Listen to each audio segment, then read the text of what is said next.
In 1911, the Navy bought a fragile kite of wood and wire. Today they operate floating cities, armed with nuclear stealth. Between that humble beginning and now were hundreds of machines. Some became legends, while others became steel death traps. This is the ultimate story of machines that conquered the sea, from biplanes on turrets to blimps hunting the silent U-boats. We reveal the censored history of blood, grit, and innovation. Let us begin with the pioneers and the dawn of the Great War. The Curtiss A-1 Triad was the machine that started it all. Named the Triad because it mastered land, water, and the air. With retractable wheels, it proved the sky belonged to the fleet. The skeptical admirals finally saw the future in its wings. Then came the Curtiss Model F, known as the Flying Bathtub. It was a hull with wings, built for survival instead of speed. With no radio or instruments, it was the ultimate flying teacher. It taught a generation of pilots how to fly without dying. The Burgess N-9 served as the rugged Coastal Guard defender. It patrolled the American shoreline during the First Great War. Though heavy and slow, organized the first maritime patrol. It spotted the enemy long before they could reach the sand. In 1919, the massive NC-4 Voyager made its mark on history. Years before Lindbergh, it crossed the vast Atlantic Ocean. A complex web of wires and canvas, it shattered every barrier. It proved that the deep blue sea was no longer an obstacle. The Felixstowe F-5 was the Spider that hunted German U-boats. British design, built in America to fly the freezing north. It established the grim tactics of anti-submarine warfare. It was cold, loud, and dangerous, but it saved the convoys. The Armorini 39 was the first modern trainer for the fleet. Unlike the earlier boats, it looked like a real land airplane. It taught the basics of landing on solid ground before Europe. It was the school bus that turned civilians into naval warriors. In 1917, the standard E-1 was the first attempt at a fighter. It was a flimsy experiment that vibrated with terrible force. Though it failed in combat, it started a deadly royal lineage. It led directly to the high-speed interceptors we fly today. Now we enter the golden age where the biplanes ruled the air. Yellow wings, silk scarves, and the birth of the aircraft carrier. The Vought VE-7 Bluebird was the pioneer of the wooden deck. Launched from the USS Langley, it was the first carrier fighter. The bowing F-4B became the classic icon of the 1930s. Small and agile, it defined the era of open cockpit fighting. If you watch an old movie, this is the machine you see. It set the standard for how a carrier air wing should operate. Built for speed, the Curtiss F-6 Seahawk was a racing machine. It featured liquid cooling and a structure built for the dive. This plane refined the tactic of diving straight down at ships. This deadly maneuver would later destroy the Japanese fleet. The F-9C Sparrowhawk was a parasite known as the trapeze artist. It had no landing gear, only a hook on top of its wing.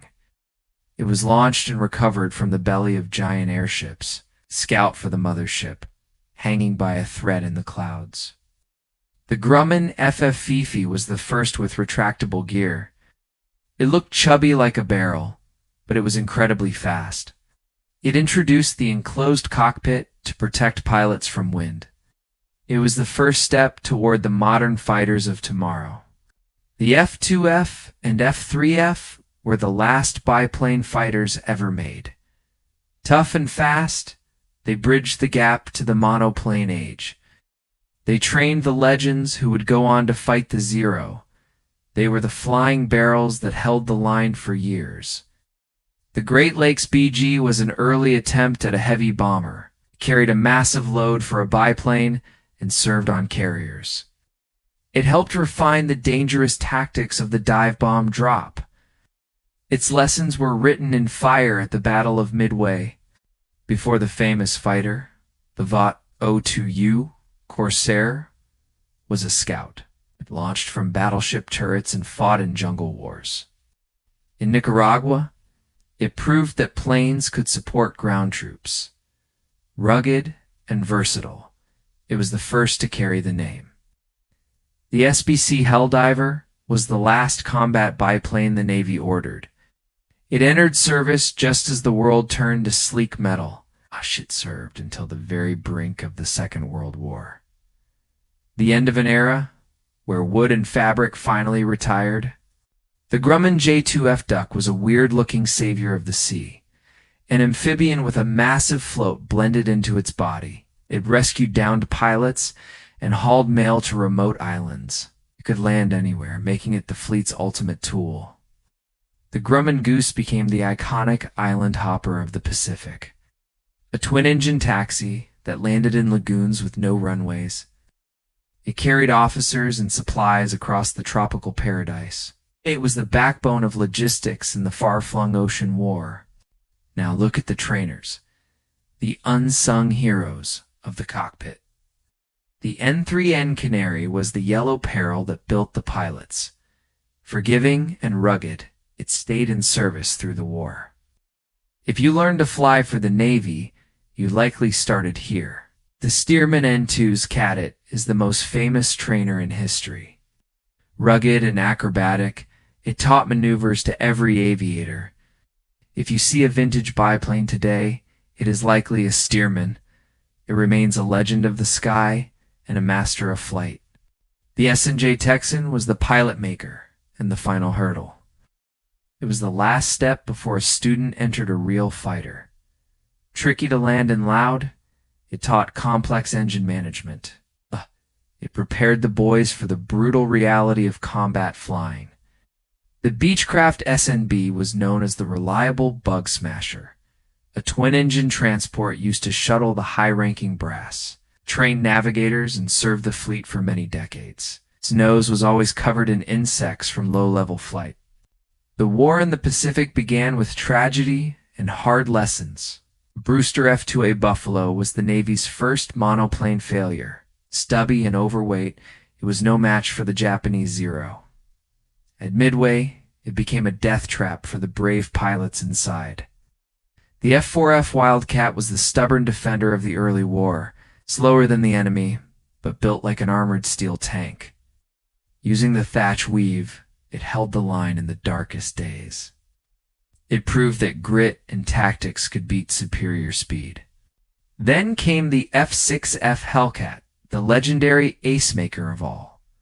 Grumman built exactly what the combat pilots asked for. Faster and heavily armored, it destroyed 5,000 planes. It owns the highest kill ratio of any naval fighter in history. The F-4U Corsair was the icon with the inverted gull wings. Japanese troops called it Whistling Death for its engine howl. Initially too dangerous for carriers, it ruled the island strips, a masterpiece of power, speed, and terrifying machine guns. The SBD Dauntless was slow but deadly, the hero of Midway. On paper, it was obsolete, but in reality, it was a sniper. In 5 minutes, it sank 4 Japanese aircraft carriers. It changed the course of history with a single vertical dive. The SB-2C Helldiver was the powerful but difficult beast.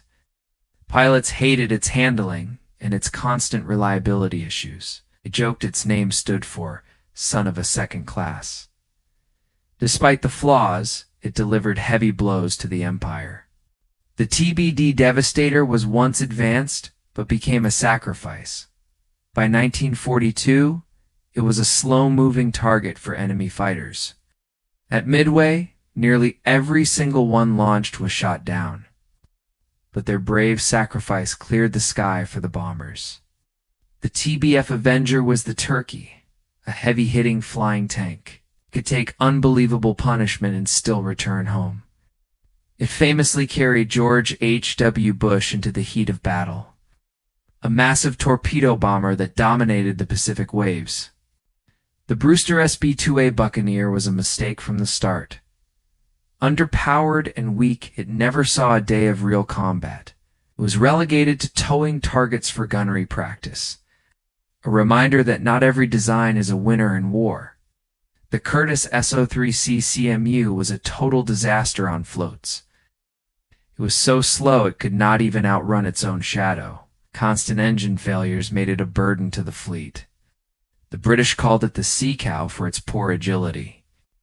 The PBY Catalina was the black cat and eyes of the fleet, a lumbering boat that could stay airborne for 20 hours. It rescued thousands and spotted the enemy from the clouds.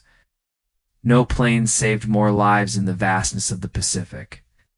The PB-4Y Privateer was the Navy's version of the Liberator. Instead of high bombing, it hunted ships at the sea level.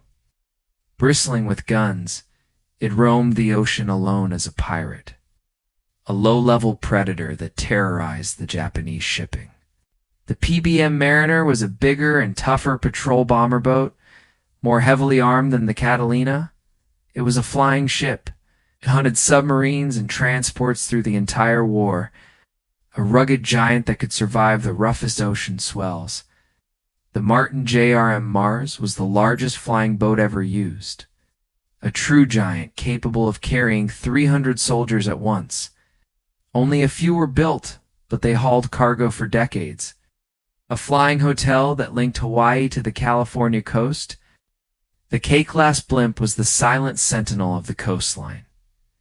Massive gas bags that carried radar and heavy depth charges. They scared away U-boats by hovering for days over convoys. Incredibly effective hunters that never needed a runway. Now we've reached the experimental age of the mutant transition. The Ryan FR-1 Fireball had a prop and a jet engine. It was meant to bridge the gap to the high-speed jet age, but pure jets moved so fast it was obsolete in a month. The North American A.J. Savage was a carrier-based nuclear bomber, a heavy hybrid with 2 propellers and 1 jet in the tail. It was the Navy's first atomic deterrent in the Cold War, massive and terrifying. It was a challenge to land on deck. The Grumman AF Guardian flew in pairs as a hunter-killer. One plane carried the radar, while the other carried the hit. It was an inefficient system that led to better single planes. A strange chapter in the war against the hidden submarine. The Martin M. Mahler was a single-engine, piston-driven beast. It carried a heavier bomb load than a 4-engine bomber. It set world records for lift, but was hard to maintain. A powerful monster that arrived just as the jets took over. The Convair XFY-1 Pogo was a terrifying vertical experiment. It took off while sitting on its tail like a space rocket. The pilot had to look over his shoulder to land backward. It was deemed too dangerous for any average Navy pilot. The Convair F-2YC Dart was a supersonic water jet plane. It used retractable skis to take off from the ocean waves. The vibration was so violent, it nearly shook the pilot apart. The project was canceled before it could join the fleet. The jet age arrived with the FH-1 Phantom experiment. Underpowered with short range, it was the first carrier jet. It proved that turbine engines could work on a wooden deck. The beginning of a revolution that changed the sky forever. The F-9F Panther was the blue-tailed movie star of Korea. Rugged and reliable, it was the first Navy jet in combat. Its beautiful blue paint became a symbol of American power. It famously crashed on film in the bridges at Tokari. The F-2H Banshee was the banjo that could fly higher, capable of carrying nuclear weapons into the enemy heart. It looked like a panther that had been hitting the gym, a high-climbing interceptor for the early Cold War years. The F-3D Skyknight was known as Willie the Whale for its size, a night fighter where the pilots sat side by side in the dark. It scored the first jet versus jet night kill in history. Its massive radar allowed it to see what others could not. The F-7U Cutlass was a futuristic design that flew like a brick. Known as the Gutless because its engines were far too weak. It had a dangerously high crash rate that killed many men. A beautiful failure that was ahead of its time in tech. The F-4D Skyray was shaped like a manta ray from the deep, climbed like a rocket to shoot down Soviet bombers fast. It held the world speed record in 1953.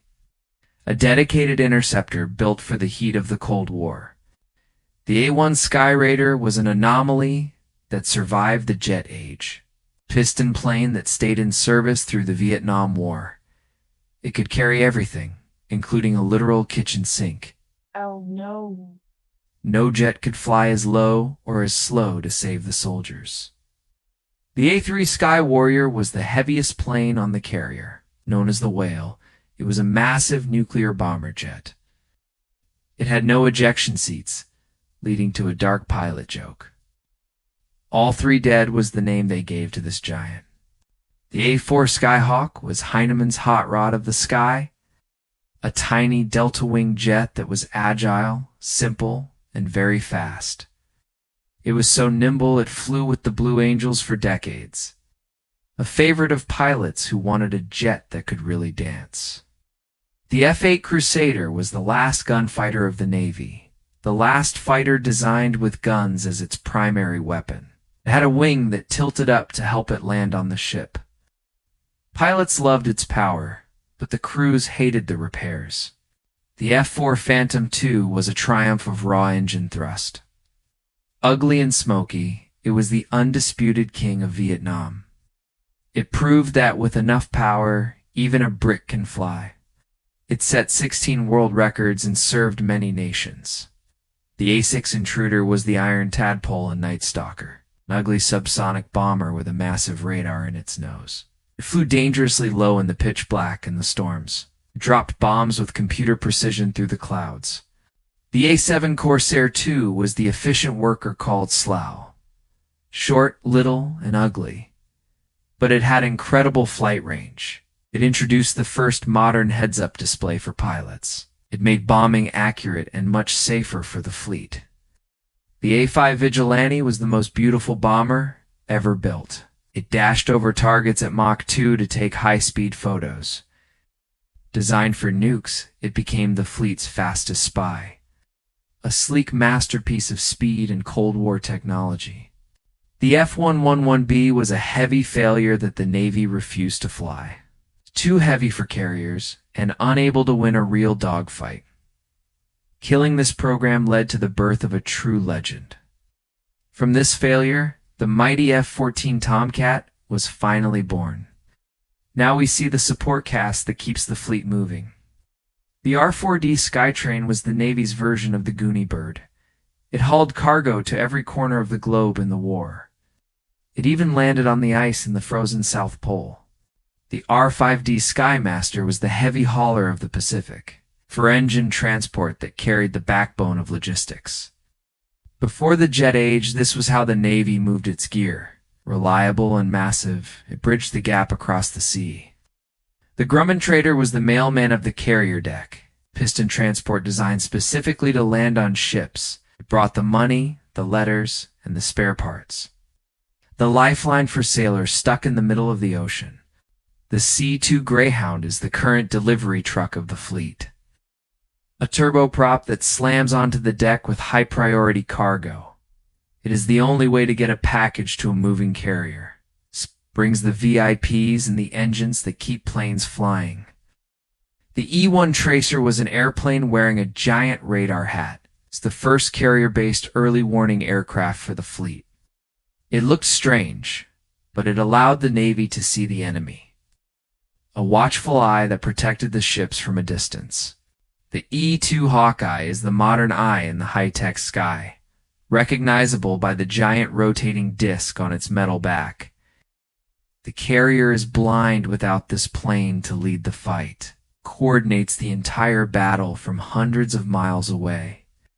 The Warning Star was a massive airliner with giant radars. It patrolled the cold oceans to detect Soviet bomber wings. A modified constellation that watched for the apocalypse. It kept America safe during the height of the Cold War. The E-6 Mercury is a white bowing jet built for the end. It trails a 5-mile antenna to talk to nuclear submarines. designed to communicate during the ultimate global war. A silent link to the missiles hidden deep under the waves. The aggressors teach the pilots how to survive a dogfight. The F-16N Viper was the bad guy bought for Top Gun. Stripped-down hot rods that simulated the Soviet threat. They were flown so hard that the airframes eventually cracked. The F-5 Tiger II is the standard sparring partner today. Small and smoky, it mimics the MiG in training missions. Teaches new pilots how to stay alive in a turning fight. It's a trusted teacher that prepares the fleet for real combat. For 50 years, the T-2 Buckeye was the first jet trainer. Chubby and forgiving, it was the perfect school for rookies. Slow and stable, it taught thousands how to hook a wire. Every jet pilot started their journey in this simple tub. The TA for J Skyhawk was the advanced teacher of the fleet. You could land this nimble jet, you were ready for war. It's a final test before a student earned their golden wings. A fast and tricky machine that demanded total pilot focus. The T-45 Goshawk is the dolphin of the modern carrier deck. A modified British jet that teaches the latest glass cockpit. It is where today's students learn the art of the hook, the current bridge to the high-tech fighters of the future. The H-13 Sioux was the bubble seen in the MASH units. Fragile and small, it was used for training and light scouts. With no skin on its tail, it was just a pilot in a glass ball. The humble beginning of the Navy's rotary wing power. The H-19 Chickasaw looked like a hunchback in the sky. One of the first transports to save lives in the Korean War, it evacuated the wounded from the hills to the hospital. Pioneer that proved helicopters were essential for mercy. The Sea King is the amphibian that picked up the astronauts. With a boat hull body, it could land safely on the water. It served as Marine One for the president for many decades. A versatile hunter that could dip its sonar into the deep. The CH-46C Knight is the frog that moves the supplies. It flies with its tail low, carrying bombs and food to ships. The backbone of replenishment while hovering over the deck. Keeps the fleet fed and armed during the long deployments. The SH-60 Seahawk is the Swiss Army knife of the ocean. Based on the Black Hawk, it is built to resist the salt air. It hunts subs, rescues pilots, and fires deadly missiles. The current backbone that protects every ship in the group. The F-14 Tomcat was the swing wing king of the movies, built to kill Soviet bombers with the massive Phoenix shot. It was big, fast, and the coolest plane to ever hit the deck. A legend of the 70s that defined naval air power. Now, the F-35 Lightning II brings the age of the stealth, a flying computer that kills before the enemy even sees it. Beside it, the MQ-25 drone tanker points to a robotic future. From a wooden kite to the story of the Navy's wings.